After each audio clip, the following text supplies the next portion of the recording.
और बिहार का स्वरूप बदलेगा। माइंस डिपार्टमेंट पूरी तरह से बिहार के विकसित बिहार बनाने में अहम भूमिका निभाएगा। और जो प्रक्रिया हमने शुरू की है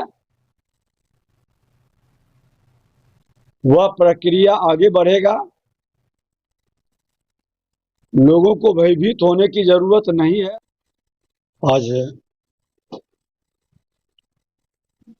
खनन विभाग के अंदर हम पहले से भी काम कर रहे हैं, काफी सुधार की प्रक्रिया बढ़ी है और आगे भी और बेहतर हो इसका हमारा प्रयास रहेगा। यह विभाग रोजगार के अवसर को बढ़ाने का,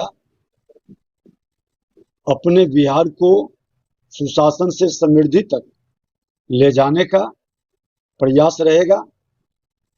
बिहार के माननीय मुख्यमंत्री नीतीश कुमार जी के नेतृत्व में यह विभाग बेहतर काम किया है और डबल इंजन की सरकार देश के माननीय प्रधानमंत्री नरेंद्र मोदी जी, बिहार के मुख्यमंत्री नीतीश कुमार जी दोनों के नेतृत्व में वृहद खनन की ओर हम लोग कदम बढ़ाए हैं। कई ब्लॉक हमारे नए अब जमीन पर उतरेंगे भारत सरकार के सहयोग से और बिहार का स्वरूप बदलेगा। माइंस डिपार्टमेंट पूरी तरह से बिहार के विकसित बिहार बनाने में अहम भूमिका निभाएगा। पिछले बार 5,000 से 10,000 रुपए का इनाम आपने रखा था, वो जारी रहेगा? वह इनाम जारी रहेगा। बिहार के अंदर अवैध खनन, ओवरलोडिंग और जो प्रक्रिया हमने शुरू की है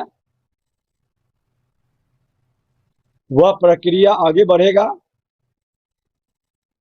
लोगों को भयभीत होने की जरूरत नहीं है। जो गलत करेंगे उनको भय लगेगा, लेकिन आज इस कारोबार से हमारे कई ट्रक एसोसिएशन के लोग जुड़े हैं, कई बालू संघ के मजदूर जुड़े हैं। प्रत्यक्ष अप्रत्यक्ष कई लोगों के रोजगार का अवसर बढ़ रहा है और वह रोजगार बढ़े। माइंस डिपार्टमेंट के अंदर जिस तरह से पारदर्शी वातावरण हमने बनाया है अपने विभाग के पदाधिकारियों के द्वारा बेहतर करने का और माइंस डिपार्टमेंट से जुड़े कार्यों में पुलिसिया हस्तक्षेप कम करने का भी जो वातावरण बना है वह जारी रहेगा। जनता के हित में, नौजवानों के हित में, रोजगार और उद्योग धंधों के हित में यह विभाग और बेहतर करेगा। जितने वर्क्स डिपार्टमेंट हैं उनकी पूरी भागीदारी सही कार्यों में हो। वैध चालान के माध्यम से हमारे माइंस डिपार्टमेंट के सैंड का हो, स्टोन का हो या ब्रिक का हो, उसकी उपयोगिता हो।